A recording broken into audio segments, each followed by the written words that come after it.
oyinza obutamala gandaba buli ssaawa. Yesu yebaze. Amiina. Aweebwa ekitiibwa akaseera konna.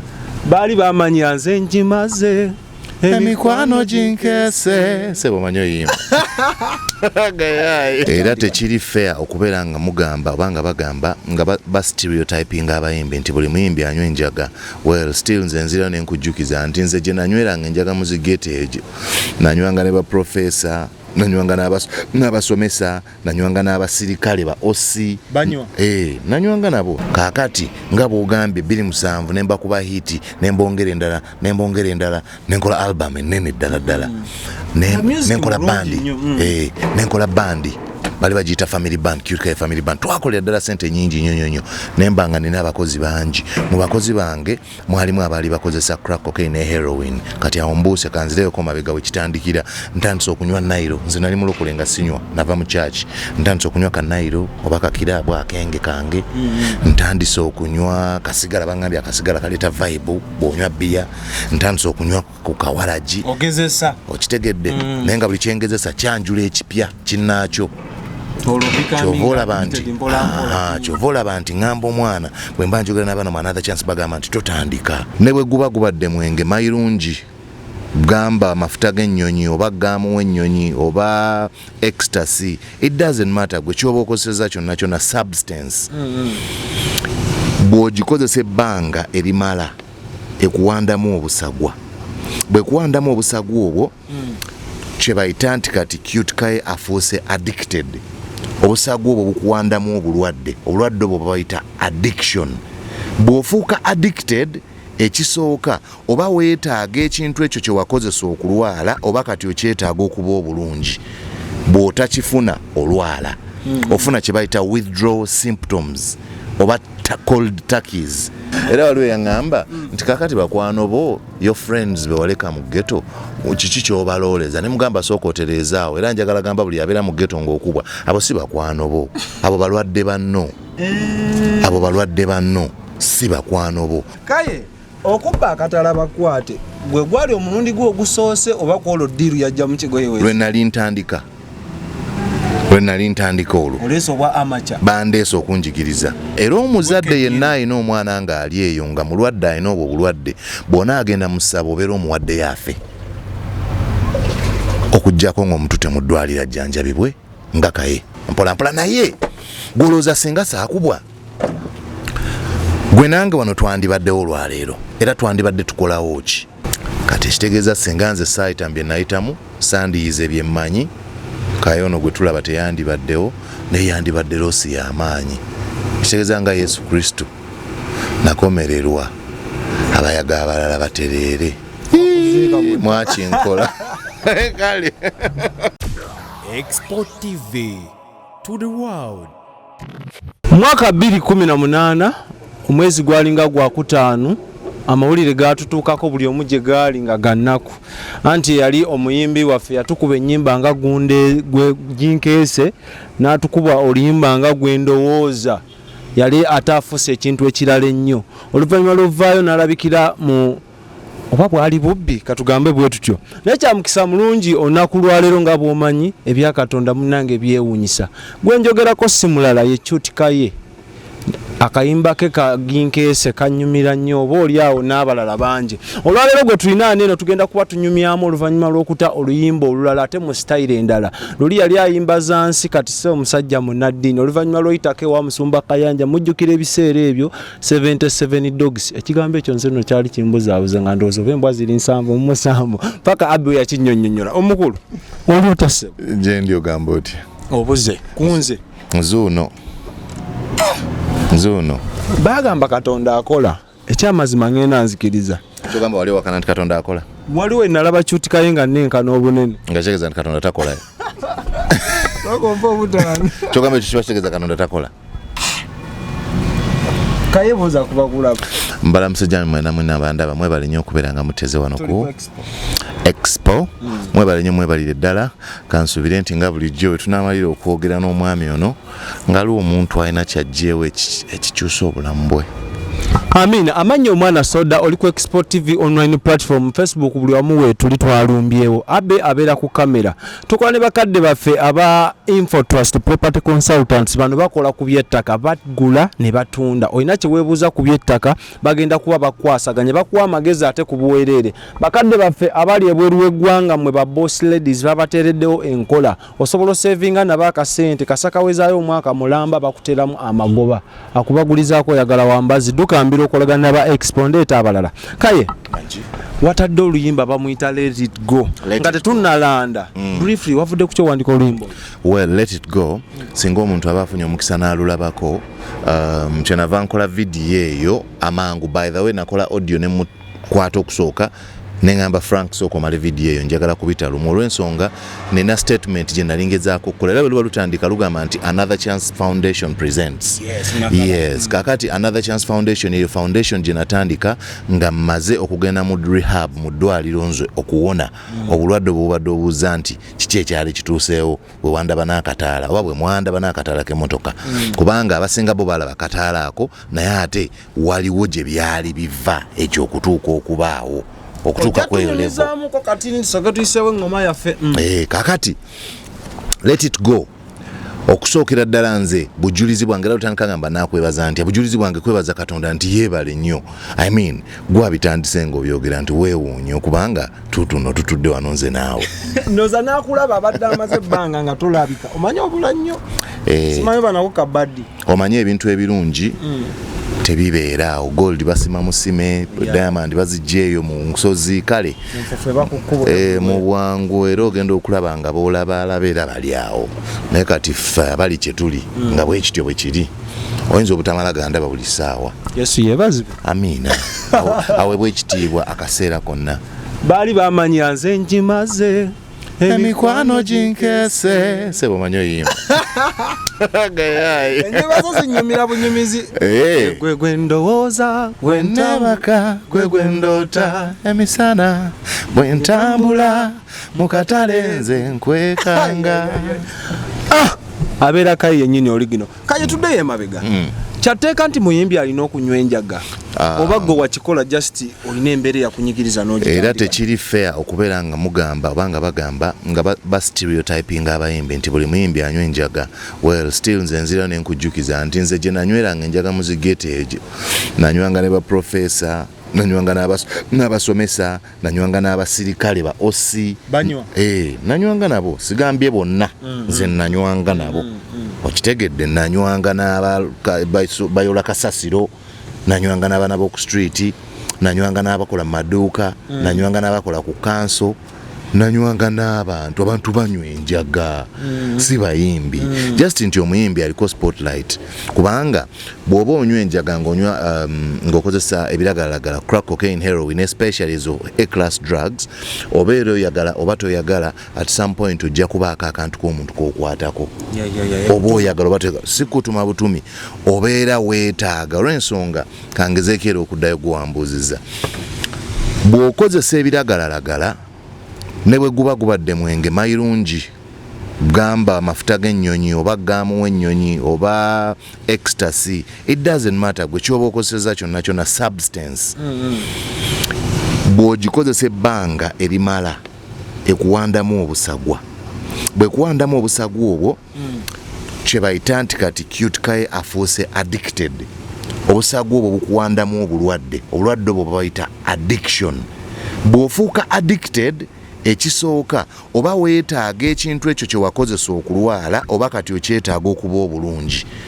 bw'otakifuna olwala ofuna kye bayita withdrawal symptoms oba cold turkeys mu Luganda sijja kulima nti nina ekigambo ekyo ndikinoonya kaakati lifuuka eddagala lyo kankubuuze bw'olwala omusujja n'otegeera nti olina omusujja kiki ky'osooka okukola kuddukako mu kalwaliro akandi okumpi kakuwe ku chloroquine oba bakuwe quinine kakati bw'ofuna obulwadde bwa addiction bw'oba togenze mu rehab oba bujjanjabe buwone bugende obeera olina okusigala nga obujjanjaba buli kanaku otherwise bulina symptoms nga bula nti omusujja gukwata olwala n'okankana n'otintima oyinza okufa kakati bwoba oli addicted bwotakozesa ekyo kati nze muganze bwe nali sikozesa crack cocaine ne heroin nengeza nesinywako nga nkankana nentuuyana nga bwenjokya nga nyinyogoga naye ntuyana nga nvaamu eminyira nga nzirukana ng'olubuto lunnuma nga nkankana ng'amaaso gakaaba mpaka bwenkakwata nenywako nentereera. Abe ebifaananyi birage ku bantu bakakase Qute Kaye oli gwayogerako obudde buno nono ali wano eno. Qute Kaye bagamba enjaga egaba vibe ekuwa ekowa n'ebigenderako. Ki statement eyo osobola gijjabula otya mu lulimi lw'okuyimba? Nsintuufu bya bulimba. Mbofuna vibe noyingira n'obakuba tabusi. Bya bulimba. Actually nze ndi sure nti bw'oba tolina ky'okozesezza obeera ne vibe eyaddala olw'ensonga Katonda bwe yatutonda ffe abantu mu mubiri gyaffe yateekamu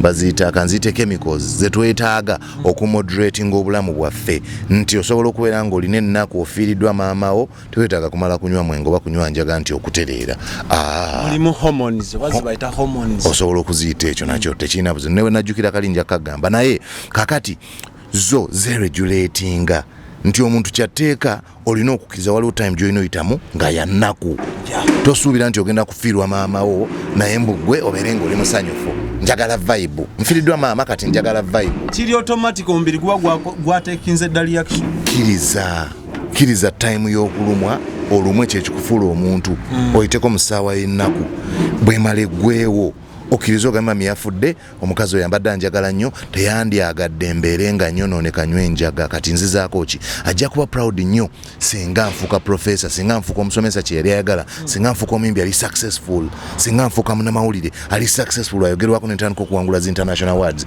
kakati obusungu bwewandikutte obuteeke ku njaga mbwola oba otandika okwesaanyaawo buteeke mu mulimu oba mu ekyo ky'oba osazeewo era ojja fuuka bize era ofuuke successful kubanga buli kintu kyonna Katonda kyatuwa mu bulamu nze nkyogera kubanga nkimanyiiko sikiteebereza obulamu bwange buli ekyo kyendi okwogera buli kintu ekikutuukako oba kibi oba kirungi kijja gwe osobole okufuuka omuntu asingako ku gw'obadde oba oyagala oba toyagala okuggyako engeri gy'oba okirabyemu yeekulyamu olukwe.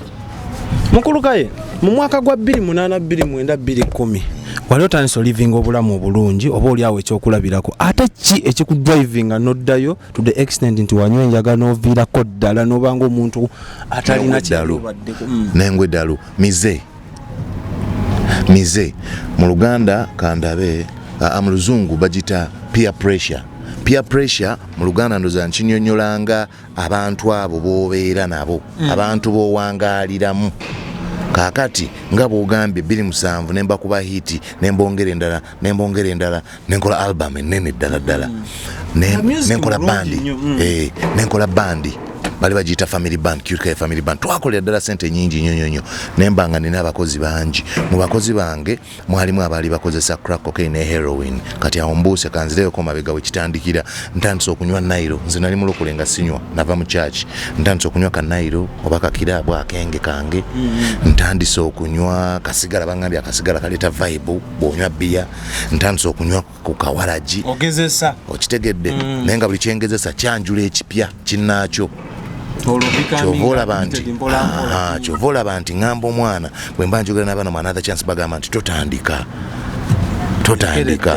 kubanga obulamu kyekyo ekizibu kye bulina buli kyotandika kirina kyekireeta ekikifaanana buba bubanja oba oyagala oba toyagala ate oba ne bw'onyiiga bunyiizi omuntu n'akunyiiza ku saawa eno nogo musiru oyo ayinza atya okunkola bw'ati ogenda owulira ng'obusungu buzze ng'ojjukidde ne gundi yakola kino ng'ojjukidde n'ekyaluli ng'ogattako n'ekyaluli bagenda olaba ng'otema omuntu najjolo ng'oli agamba bannaaye musoozezza busooza antemyeko omutwe kumbe obusungu buleeta bunnaabwo kaakati nabyo buli lwogeza omwenge nga guleeta akasigala kandeetera enjaga yandeetera brown sugar that is heroin brown sugar n'aleeta crack cocaine akakayinja gye kyaggwera nga nvuddeko ne music n'omwesonyiwira ddala n'ofuuka ekisekererwa ng'ekyo kye nina okukola kyokka kati olw'ensonga enjaga eyo gy'olaba tolina kyoyinza kukola kirala okuggyako yo obudde obutofuna bagambako nti naye Kaye waliwo Kaye ono gwe tulaba owagwinkeese owagwendoota kyenkugambye nti abo be nnali mpangaala nabo jjukira be banjigiriza kati ate nga nabo kye bakola actually bwe bamala okunkwasa ne ntandika okunywa ne bawummula olw'ensonga kati nze ngula. So bo kyabakolera nti tulobesezza Kaye afuuse addicted ffe katukubwe. Okitegedde lwakuba Katonda anaagamba nti Kaye ggwe ekyo si kyoli eyo si gye nkwagala. Era olunaku lwe nasooka okugezaako nti nkwate Katala banjigiriza engeri gye tuyinza okukubwamu empya olusi kyalina ssente magaba naye. Ogamba ekigambo kyawo kubwa mpya. Kubwa okukubwa style engeri y'okubwa empya kubanga yasooka yali yange kuleetanga ssente nga nkola nendeeta ssente nentukanga kati appointments zange nzimiisinga. Example omuntu yampa ssente ze ngenda kumuyimbira ku mbaga mpadde deposit ennene actually yali ampa $1 million zange n'ekitundu ampaddeko akakadde kalamba. Owulira ngenze tukubiddwa waiseewo wiiki wategedde dda simanyi naye wakubwako. Mbeera nabo nange.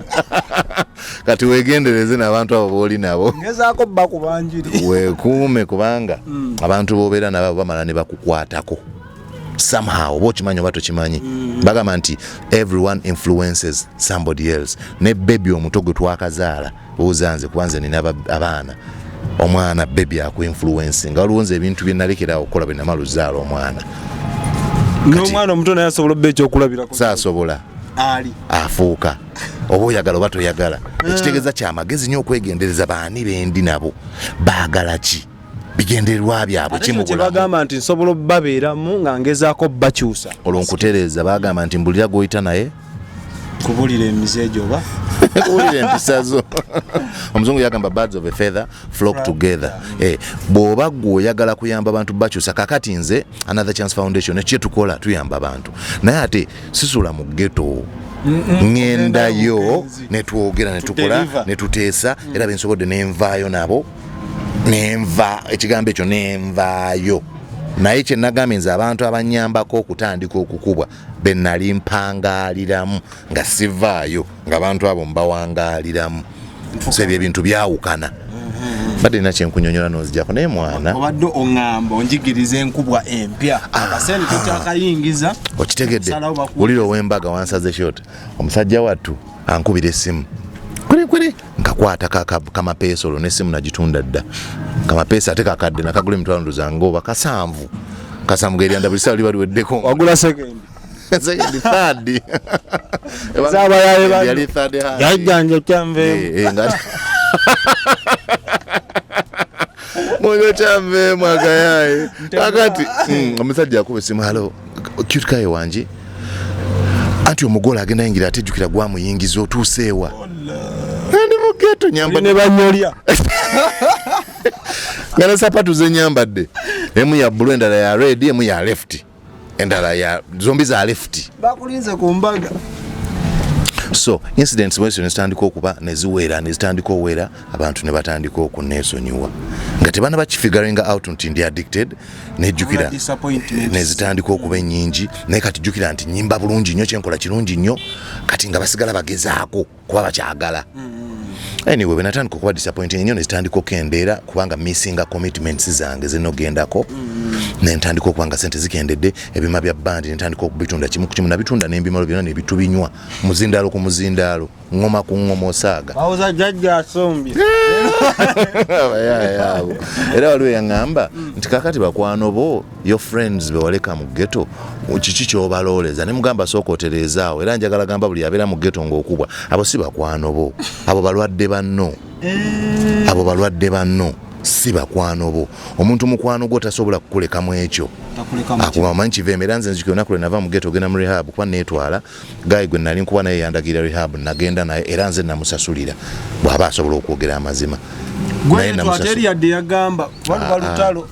Muganda wange lutalo lwali wakati wange nammwe. Bagamba nti you cannot see the picture when you're in the frame. Toyinza kulaba kifaananyi nga gwa kirimu. Waliwo omulala alina okiraba gambe Kaye ekitogi tekiteredde omanyi katigiramu bwoti naye nze bwe nagenda mu kifaananyi ekyo ekyokukubwa nga ndi mu mbeera mbi mwenna tewali yaŋŋamba nti omanyi Tereza wali oba wali mwansongamu engalo ne mufa enseko ne mukoona ku balala baali bakuwagira ntugamba kati nze yali mu kifaananyi ne ŋŋamba ye nga basonga nnyo nga bafa enseko nkole kinamala neeterezezza bw'omu. Kaye okubba akatala bakwate gwe gwali omulundi gwo ogusoose oba kwolwo ddiiru yajja mu kigoye we lwe nali ntandika lwe nali ntandika olwo oleso bwa amacha bandeesa okunjigiriza basuna bati ennago mu kusuna ennago oli yamala okuzisuna ennago bulungi nnyo n'alyoka azinsunisa ye n'atema yamala okuzisuna n'azinkanyugira naye eryawo nali manyi nti basawulwa sporting emuggo olw'okuba gwe yalina erinnya ne bagamba katulabisoma baali temannaba kuntegeera nabo bantegeera leeta oli ye yadduka bibi of course lwakuba noono bwe yategeera nti waliwo ono w'erinnya lye n'agamba kiwedde leero ngenda kulya majja busegaawo wali obeera mwenna nali siwembeera naye nali mbeera kumpi awo wali ogenze kukola sikyabeera nali ngenze kukola mirimu tulina bakadde baffe tulina aba El Shaddai Money Service International amakanda gaabwe gali South Africa balina branches wano e Kampala Uganda batambuza ssente gwe nno tunyumya bino ng'oyagala tambuza ssente ozijja yonna gy'ozijja ozitwala yonna gy'ozaagala ba inboxing ensonga bazikoleko malidadi sana tunyumya ne Kaye naye baamu ekyokuyiga kyojja mu nze natandise dde oyiga nakitegedde dda nti abakuba bwanno si mikwano gyo balwadde bannoobo era mulina obulwadde nga muna mwetaaga ogenda mu ddwaliro ate munange still kyannaku nnyo naye tebasanyuka na kusanyuka ng'omwe ovuddeyo ne weerwanako basigala banyiivu ogenda balabisa era bw'obeesembereza baba baagala bakutege kati Kaye okukyoka tukyakomba nako kankweyo kapaaka kamu gwe tomanyi nga bagamba singa ogeza n'oddayo tufaanagane waliwo omuyimbi omu gwe naliko naye yaŋŋamba bw'ova ku njaga oba yungwe era mmwe abatakozesa njaga akulabanga golaba oba sensesize ezimu teziggwayo gwe kaakati olabira ddala ku muntu yenna anywa enjaga gwemanyi nedda tetugenda ku muntu yenna gwe teekako ebifaananyi wagambye obirina teekako ebyo ebifaananyi byange nga ntudde n'akataala waliwo NBS webansanga mu ghetto nga nkute ku bbongo ninga agenda okufa nkubwa waliwo nekino kyebakubanga akatuuke wakayanja ng'okanudde eriiso linga lya ndegeya kaakati gwe njagala otunuulire ery'endegeya otunuulire n'eyo bbongo otunuulire n'eyo ery'akataala oŋŋambe nti bw'ontunuulira kati oli yeyungwe oba ono yeyungwe naawe kenyini abbe bawe ebifaananyi mugende mu comment section ono yeyungwe oba oyo gwe bakwaga mu bifaananyi kati awo yawulira oli omuyimbi ali okwogera ekyo oba yeyungwe oba kati nseyungwe enjaga erina kirungi enjaga terina kirungi bagamba ddagala omanyi bagamba nti too much of anything is bad teeberezaamu singa omuntu akukwata ku ssaawa eno n'omala wiiki nga tonaaba nga tolina mazzi gakunyoloza ki ekibaawo ki ekiyinza okutuukako okuwunya tolina mazzi tonywa oyinza n'okufa oba oliawo tonywa tonaaba oba ojja kufa ng'owunya okufa ng'okola ki ng'owunya naye ate singa nkukwata ku ssaawa eno omanyi owuga kirungi nti tomanyi kati teeberezaamu nenkukwata nenkusuula tugendera ku swimming pool kubanga ennyanja wala nnyo nenkusuula ku deep end 7 feet ki ekiddako kalabaayi kitegedde ekintu kyonna bwe kiba kingi oba ogenda kufa ekyassa omugenzi enjaga ey'eddagala omusawo yalina ogimikisinga kyovola katonda yatonda omusawo n'amuwaaga amagezi n'akusomesa oyiga okugimikisinga olaba singa nkwata chemist akwata ebintu bibiri akwata portion emu n'agigattamu ka portion akalala katono bw'abitabula asobola obbikuwa bw'obinywa n'ofiirawo ng'afuuse dyson naye ate ebyo byennyini bw'akwata n'ateekamu percentage ndala ne percentage endala mu kano n'agikuwa esobola obeera antidote n'ekuwonya obwo obulwadde bwennyininyini oba negonza sirimu oba nekuba kansa oba newonya leukemia ekitegeeza nti eyo si ye point enjaga mbi kasita ogikozesa obubi otherwise gwe omuntu ataasoma medicine nakumisinga madagala ojagaza ki bw'oba ddala olina obulwadde nga bwetaaga njaga genda ew'omusawo agiprescribing ogikozese naye ate era bw'ogikozesa obi mu biragalalagala ebintu ebikozese by'ebibi mulimu eddagala eddala bayita pethadine waliwo omuyimbi yali agikozesa omukyala yagyogerako naye nga yo yampiso nekibayita nti drug abuse kasita togikozesa ng'omusawo bwe yagambye efuuka mbi gy'oli okitegedde so bw'oba gwajeewa mbi terina kalungi bw'aba omusawo agikuwadde tebirina buzibu singa ogikozesa ebbanga lyakugambye wetwala mu liyabu kikyojjukira mu liyabu kuba batugamba tebana muzannyo eyo of course terina muzannyo rehab kyerina nkimanyi nti rehab nze njiyita vacation okujjako ng'ogirabye bumanyi life is a perception obulamu ndaba buli omu alina engeri gy'abulabamu bwe bufuuka obulamu bwe. Kyova olaba nti abasajja abalokole akwata bayibuli n'akubuulira ebintu ebyawandiikibwamu nga bw'abikunnyonnyola, n'otandika okulaba ebintu obulala n'okkiriza Yesu Kristo abeere omulokozi wo, abadde omubbi w'akataala, ekyo n'okita n'otandika kuba mulokole, n'otandika n'okubuulira enjiri. Abadde omusawo Muganda ne mwokya bajjajja bonna muzzukulu baaba ne mubakumako omuliro.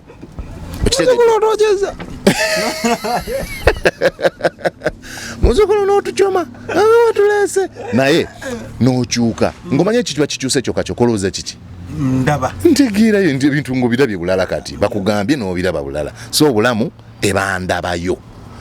Kakati mu rehab bakuwa omukisa okulaba obulamu obupya, obulabe bulala nga bwe mbulaba kati ku bwe nali mbulaba luli. Kati oyinza otya okuŋŋamba nti eyo wabi oba wazibu? Teeberezaamu omusajja omukulu abadde alina amaka nga nina abaana, nina abagoberezi, nina ssente, nina amamotoka, nina ebintu, nina abanneegomba mwenna bantunuulidde bwe bati bagamba wuyo Kaye nga bwe nzija bwe nti nduulu n'emmotoka bagigoba. Ne ntuuka ku pointi esula mu mufulejje nga byankulukutamu nga nyambala sapatu ezitafaanagana. Mukyalo we tugamba nti ebyekika bimunoonya oba ddogo. Okakasa byali byakika oba ddogo? Kuba nzuuno wano kyakika ki? Olina omuzimu gwe walaba gutambula nga gugenda oba omuzimu kaseekwata teri. Lwagadi yagamba nti kaki kazeeko kaba kaze. Buli musajja n'omukyala aba n'akazeeke, kati ako kaali kaze, akaze ne kaleeta obulwadde. Bagamba ekiwoomereze kyazaala enkenku. Osaaga. Era omuzadde yenna alina omwana ng'ali eyo nga mulwadde alina obwo obulwadde, bw'ona agenda mu ssabo obeera omuwadde yaafe. Okuggyako ng'omuntu temuddwalira jjanjabibwe nga Kaye. Otandika ebintu ebyo abazadde gye baaliyo. Bazadde bange nakati gye bali. Tebalina ngeri gye baakutuukirirangamu kuba wabeewala. Kituufu, of course nabeewala. That's what drugs kyezikola zikuwewaza abantu abakwagala banaakugambako, naye bwe nabeera addicted nze nali mu Uganda sikyalina mu wa famire yange yenna nga nina kati bantu bawanvu, otherwise bazadde bange bonna bali bweru, baganda bange bonna bali bweru, nze kanze ndiwo waneeno, so saalina family eri close, nga nina family ba anko baani naye nga bonna biwanvu. Kati ate abalabe nina nga yemmwe nga sina ngeri gyengenda tambula nyimirizo wa mawulire mugamba manye situaka mwana nkubwa neetaaga obuyambi kumakya nkeera ku late show twazudde akubwa abaafunye mawulire nga nina kusirika busirisi, so nekinyiga bwomu mpolampola. Naye golooza singa saakubwa gwe nange wano twandibaddewo olwaleero era twandibadde tukolawo ki singa saakubwa? Waliwo abantu abataka kati wansi wa 5 nga mu beyongerako buli lunaku 5 nga mu bana betuyambyeko, abazadde abaana baabwe ne bawona, then abantu abakulu sinze mbakyusa mbalagirira ekyokukola nenjogera nabo ne mbanyonnyola, obulamu ne babulaba bulala nabo. Oli kyakulabirako wayitamu kyalimu tokinyumyako bunyumya nga firimu. Kati ekitegeeza singa nze saayitambye nayitamu sandiyize bye mmanyi, Kaye ono gwe tulaba teyandibaddewo naye yandibadde loosi y'amaanyi. Kitegeeza nga Yesu Kristo nakomererwa, abayaga abalala batereere mwakinkola kale bebe kulu asiiba abirangira omuyimbi omu nesimanyi babyala ali ate okulangira omuyimbi okwo si kumuyamba kyannaku nnyo, anti akulabisa weddeko gamba Kaye kandabisa era muyayo yakubwenjayo wulira ne bw'oyogera kitegeeza oyayogera naye alabika akubwa enjaye. Abayimbi mwine eswaga lyammwe mwana kyogamba nange njogera bwe ntyo oli ku nnomo sikyali muyimbi, ekitegeeza olyaogere ndi ku nnomo, ekitegeeza baba tebali ku nnomo. Enjiri ogivulira mu rehab oba ng'omaze ovaayo ng'oteredde? Mu rehab, of course, mu rehab. Nagenda wa Pastor Robert nga nkyakubwa. Nakulaba nga nkyakubwa era nasigala nkubwamuko nenwana njiveeko nansabira, naye kakati awo we waava enkyuka transformation yange, kubanga yanjagala nnyo nansembeza nnyo nampa nanjagala nga taata, nagambe naye sinawo family, nankwata bwati bakuyita kubambaatira. Oba yakwagala nti lwakuba star? Well, basita baali bangi, simanyi banabo yabaagala nze kyemmanyi baalimu mu kkanisa tuweerabidde ne kamiliyoni zijjukira yajjayo bwe namala bwe nti okulokoka kapere wuuli gundi yani bali bamuyita Edi Kigere wuuyo omuvubuka yani ayimba bannaye mwerabidde mukama nsaasira amannya bamuyita Papa Sidi wuuyo kaliyo Makindi musajja yala zikuba sorry abasidi abo Makindi bamulabako tunono kalinyako mpola natekako jaketi ye nazibawo nabula yala zimukuba naye mpola manyi obulamu kasitobera nga tonnafa nze nkusiba bananga obulamu bulungi kasita oba mulamu kyekyo ekikulu saawa yonna bukyuka ne bufuuka obulala nga bwe twagambye nti obulamu era njagala okitegere gwalaba olwaleero explosion obulamu ndabayo bw'oba oyagala obulamu bwo bukyuke tandika okwebuuza nkyuse ntya endaba yange ey'ebintu omuntu abadde ng'akeera ng'oveve nga weeyogerako amagambo amafu ffe tulabye ffe tuli banaku nze ndi muyaye wa street ebigambo ebyo bibi tokunkuna ebyo ebigambo bibi ebyo ebigambo si birungi kyusa ebigambo by'oyogera ku bulamu bwo obulamu bwo bukyuke ate watya n'ogezaako obw'olumu n'ogamba nti wadde kiri bwe kiti naye nze nsingawo wano ngenda kubeera kino na kino nze ndi musajja mugagga siri musajja munaku nze siri mwavu nze ebyo bigambo si ebyeyatulako era nina ssente ate nkyafuna nnyingi nnyo kiki kyoyogerako omuyimbi omu yatugamba eno nsi self service takulimbye weeseera gwalina okwesena kiri gy'oli sinansi yoko obulamu self service kiri gy'oli lwakubanga nti bw'omala okusalawo bufe gy'onaalya nti nze ndi wa lusaniya nza njagala njoleko wali ne wali kati ate olina okussaako ekikolwa ekisasulira kiki ekyo ky'oyagala otherwise tolowooza nti nze kasita ntegedde njagala kuvuga Range Rover nja kugivuga n'otuula mu room batugamba naka akati bw'okuba akati kakuwaga jjajja kalina yangeyo obeera ng'oziga zonna zizo kati oyinza otya okungamba nti ekyo ekintu kirungi okusooka ekikuwenza wulira jjajja eyo kalina yangeyo okusooka lwaki kikwogeza bwe kityo weba kalina yeyo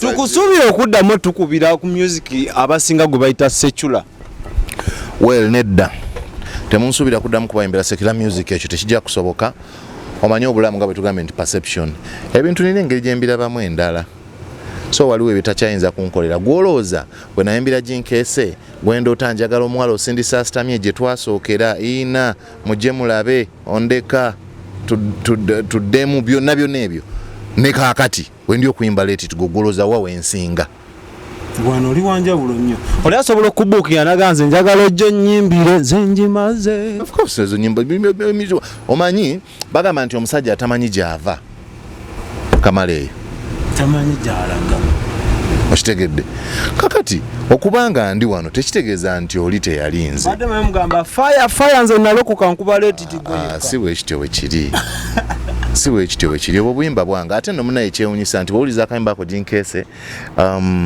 eyo ngiyita classic nti ekintu ekyo kye nayimba kiribaawo kikyabaawo kiribeera mpaka obudde bwe bulikya nali simba nga gagenda mu bbaala okubwe nakubuulira nti emikwano bamuyita yeekolereza ennyimba azita golden songs oyo golo kakati toyinza kungamba nti ngendako erunaku lumu lwakubanga ndokose golo muveeko ate era n'okulokoka nakyo kankibagambe bannaye abalala osobola okulokoka tekirina buzibu olw'ensonga okulokoka nkolaganaayo gwe n'oli omuyaaye si nkolaganaayo n'abantu ate wali akusalirawo bw'olokoka jjajja Godfrey gwe ne jjajja oyo gwasera muyita Godfrey ne bw'oba gwozimufumitamuko obufumisi ku makya nze ne mba nvuga emmotoka olumu nsaba nga nvuga njogera naye nga mugamba kati Katonda nno olwaleero kiri bwe kiti ne bwe kiti mukwano singa osobola nandyagadde kibe bwe kiti ne bwe kiti naye mmanyi gwe omanyi bwe kinaaba of course kigenda kuba kirungi kyokyo ndi kushuwa ddiiru naye nandyagadde kino naye gwereeta nga bw'oleese tugende mu maaso mukama nno nsonyiwa leero nakozewo wali ensobi saategedde naye ensonyiwa nnyo kasita nkitegedde ekyo sijja kukiddamu bwe tutyo kubanga oli jjajja Godi oli kyali waffe yeyatuzaala yeyatuteeka waatwagala atusonyiye emirundi n'emirundi yagamba nti sonyiwa emirundi 7 mu 7 7 Anyajibala. Tegeza nti akusonyiwa mpaka ku makya. Gwe mugambe bugambi nti neera nsonyiwa ng'akusonyiwa. So akuyamba buyambi bulamu bwo kukyuka kuba na ddembe mu bulamu bwo. So ennyimba za secular sijja zimba n'ennyimba z'omukwano nzina mpandiise nyingi. Nina okuyimba ku mukwano ndi musenze ndi lava man ndi musajja wa mukwano nyinza ate n'eddoboozi likikolera ddala. Omuntu akulaba tulina bakadde baffe bangi abali ebweru w'eggwanga TV radio tezitukayo oluyimba kati tuli ku Let It Go alufuna atya social media platforms Let It Go ogenda bugenzi ku YouTube channel yange bagita Qute Kaye official. Qute Kaye official ogendayo subscribe like comment.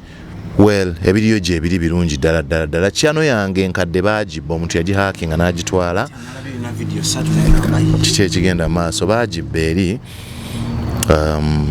naye mpola tulikikolako complaint yagenda ewa YouTube noza bajja kugikwata within a month or 2 bagenda kugiggalawo byonna tubigireyo tubikomyewo kwene endala kiri tukireke nga bw'owulira akayimba ko bekagamba nti Let It Go ebintu yebikumenya bireke bigende emabegawo ogende maaso.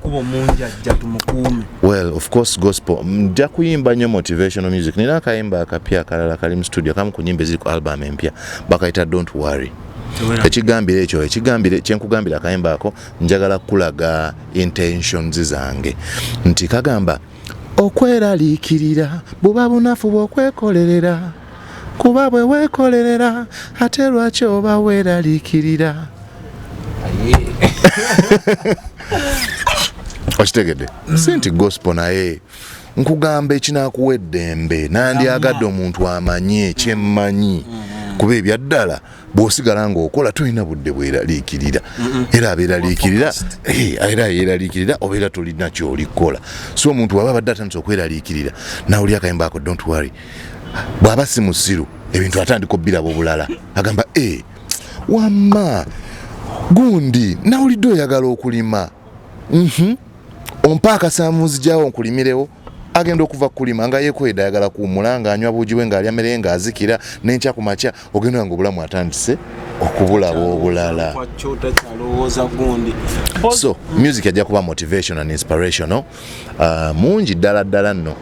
Ng'ekigendererwa kyange ndowooza papasi yange Katonda nziyava ndekawo nanzigyamu egyo emifulejje nanzigya mukubwa ne batanjokya nakataala ako ng'ayagala nzigye njogere bino ebintu nyamba abantu be kubanga ye tagenda kuvaayo muggulwa gyagambe Joshke wanje Katonda nkulaba weegomba bakubwa ajja kusindika Kaye njogere Josh ategeere.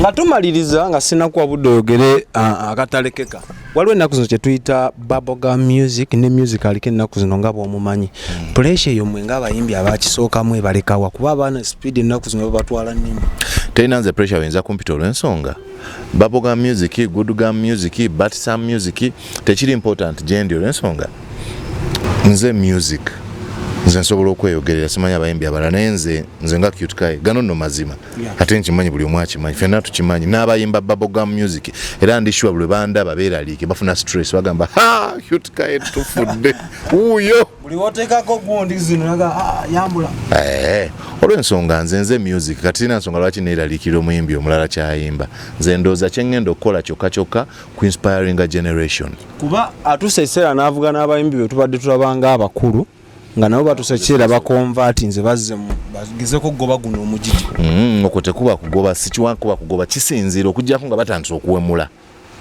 kuba abayimbi abasinga bawemula nawulidde oluyimba lwesijja nakwogerako kyannaku nnyo naye mpola obulamu bugenda mu maaso. So bagamba nti Bob Marley lumu bamubuuza bwe bamukuba essasi ng'alina show ndowooza baali bagenda Zimbabwe ne ba Wailers kakati nga bamukubye essasi ekiro mu kigere naye nga bamusibye ekigere agenda kukubalaga. Reporter wa BBC namugamba Bob Marley namugamba nti bakukubye essasi mu kigere jjo olw'eggulo olina kuba ku kitanda naye opalapalanya ogenda Zimbabwe mu kisaawe kuyimba music. Why? Olina kigendererwa ki mululu gwa ssente? Namugamba nti abantu ababi tebeebaka babeera bakola ebibi buli ssaawa abatta abantu, abakwata abakazi, abayigiriza abaana okubwa, baba baguza enjaga, abakola bino abakola biri. Nze lwaki neebaka nga ndi mulamu? Nange ngenda kubuulira njiri ya mirembe. Sirina kintuuza wano. So kaakati omuyimbi bw'ayimba, bw'onawuliriza Let It Go remix, nagikoze nga ya raga, actually raga, dance hall raga. Eno beat kye yakoze. Omuveeko bakubukabuka mu bbanga we bati vibe kuvayo. Bamakanisa n'amabaala Yesu teyajja kulokola balokole. Naye ng'ekyankubiza engoma eyo ziri ensonga nga bbiri. Esooka, engoma eyasooka nnungi nnyo nti egenda kuwulirizibwa mpaka olunaku ensi lwe banaagifunyaako oba oyagala oba toyagala. Nakwebaza ntya olw'omukisa gw'ompadde nate, ke kayimba kange gy'oli Mukama. Lord, you have been so very good to me. Anyway, kati ate kano, nakwebaza ntya olw'omukisa gw'ompadde nate, ke kayimba kange gy'oli Mukama. Laba watandise dda tonnaba nakuwulira ngoma. So kaakati ekigendererwa nti nsobole okusala naawe nange ongatte wamu, kubanga message eno si yange nzekka, si ya mukyaki, si ya maama wange negamba nti byabali ebyo byabali ebyo Qute bye yayimbye ebyabo balegendi oyogedde akantu tumalize ne kano kuba njo kitulaba tuli bubi essaawa. Ani legend kuggwe? Kuba ekintu ekitabula nnyingi nnyo abantu abagobera music obudde buno. Oyo legend, oyo si legend, oyo veteran, simanyi biki. Legend mu any walk of life ye muntu akoze ekintu ekirina ekinyusi. Omuntu akoze statement. Bw'aba music ng'ayimbye oluyimba ne lwogera ekintu ekyo ne kibeera era nga kijja kubeera nga bwe kyali. Kyova laba Bayibuli ekitabo ekisinga okugulwa mu nsi muno teri kikivuganya Bayibuli n'ebirala bigoberera olw'ensonga yo ya ngero, legacy, ebintu byeyogera ensi bye bigifuga kyekigifuula ey'enjawulo. Kati kigenda okufula legend kwe kwogera fundamentals, kwe kuyimba fundamentals, kwe kuzannya fundamentals. So kaakati sinti buli anaayimba byayimbye n'abiwugana afuuse legend. Twali tumanyi nti walwawo emyaka mingi ne waba agimazeewo ng'awemula, is a legend. Ekyo tekikufuula legend. Actually bw'olwawo nnyo emyaka mingi ng'owemula obeera muwemuzi ow'ebbanga eddene. Teryo erinnya lye balina okuwa nti netulina omuwemuzi w'ebbanga wuuno wano awemudde emyaka 8 wamba oyo. Mpozi ng'olina akatale ke kanezi nkwerekereza salo. Akatale ke kambagamba nti banange addiction bulwadde. Ate obulwadde buno buluma era butta. Gamba munnagambe munne. Bwe tutakikola effire yagamba today it's me, tomorrow somebody else. Ojja kukirabira ku luggi lw'ewuwo. So bw'obaako kyokola kati kikyuka. Otherwise Mukama bampera omukisa. Let It Go munoonye ku social media platforms zonna kwendi nga n'ebigambo bino mbeerako nga mbyogera. Toyanziza ebigambo bya Qute Kaye bibadde birungi nnyo ate kati akatala okomyawo kaki ngambye ebigambo lubaale w'omulamu tasamirirwa byogedde ate akuddira mu luyimba gyevuva ne gyebugenda tatera luwoomya. Amanyi omwanasoda nakoze ne Abe ali ku kamera ne Joshika abaddayo mabbali awo nga mukoonako. Bakadde bafa ba Info Trust Property Consultant, ensonga zaabwe namba zaabwe weeziri ne Abe Shaddayo mu banoonyeeko. Mukama abatukume akatalekeka mbadde nkeerabidde. Nsaba okutumirako ku mwana wa omulongo Esther. Ye mama waba nsumulula osuna ebiyise byeyagala byebyo bannaye bakadde bafe akakalese nga akatalekeka tetujja biyingiramu naye Mukama batukuumire ku lwa Katonda n'ensi yattu Uganda. We love you. xpotv to the world.